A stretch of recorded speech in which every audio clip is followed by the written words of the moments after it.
इस साल यानी 2025 के 2 महीने हमने यूं ही गुजार दिए। मैंने तो सोचा था कि इस साल में एक जबरदस्त कमबैक करेंगे। कमबैक होना तो दूर की बात है, दिख तक नहीं रहा है भाई। और जिस तरह जिंदगी के हालात हैं, जो हालात चल रहे हैं, मुझे लगता नहीं कि कमबैक होगा भी। मुझे लगता है हमारा कमबैक नहीं बल्कि गो बैक होगा। तो पाताल लोक देखने के बाद दिल में एक उमंग सी उठी कि भाई दरोगा बनना है। तो हमने पढ़ाई चालू करी, और पढ़ाई करते हुए तो ये रहता था कि ये भी पढ़ लिया, ये भी पढ़ लिया, इसको तो देखने की ज़रूरत नहीं है।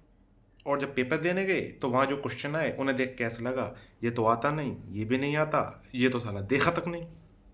और फिर रिजल्ट भी हमारा। मुझे हमेशा खुशी इस बात की होती है किसी भी एग्जाम में जब मैं फेल होता हूँ कि बहुमत मेरे साथ है। बात खत्म। अब हालात बदलने के लिए मैंने सोचा कि कोई धंधा खोला जाए। अब क्योंकि सारे धंधों में लोग पहले से ही लगे हुए हैं, तो मैंने सोचा कोई ऐसा धंधा हो जिसे आज तक कोई भी ना कर पाया हो। तो मेरे लोमड़ी जैसे दिमाग में एक आइडिया आया कि भाई सैटेलाइट चुराने का बिजनेस खोल लेते हैं। भाई एक सैटेलाइट 10-20 करोड़ की तो होती है। अब हमें करना क्या है, बस समस्या ये है कि पहले एक क्रेन और एक ट्रक लेकर हमें सैटेलाइट तक जाना है। क्रेन से हम सैटेलाइट को उठाएंगे और ट्रक में रख देंगे, लोड करके वापस धरती पे ले आएंगे और उसको बेच देंगे। अब क्योंकि इस काम को अकेले में कर नहीं सकता था, तो मैंने अपने ही जैसा मेरा एक और दोस्त है उठाईगीर टाइप का, मैंने उससे कहा कि भाई ये काम है।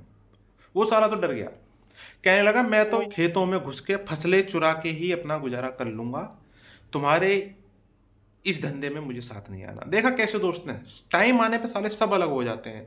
दोस्त को करोड़पति बनता देख ही नहीं सकते।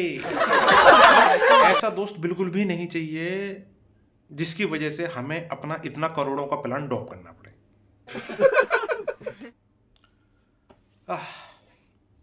प्लान ड्रॉप कर दिया। अब मैं क्या कर रहा हूँ, अब पिछले 2 दिन से मैं फिर वही इंस्टाग्राम पर यूट्यूब पर रील स्वाइप कर रहा हूँ। देख, उसी बीच में वो एक वीडियो आ जाती है, एक लड़की वो ई रिक्शा वाले से लड़ रही है। बस मेरी ये बात समझ में नहीं आई, लड़ाई लड़ाई में उस लड़की ने अपनी पैंट क्यों उतार दी। जिंदगी फिर से उसी डर्रे पे चल गई है। करोड़पति बनने के सपने मेरे मिट्टी में मिल गए।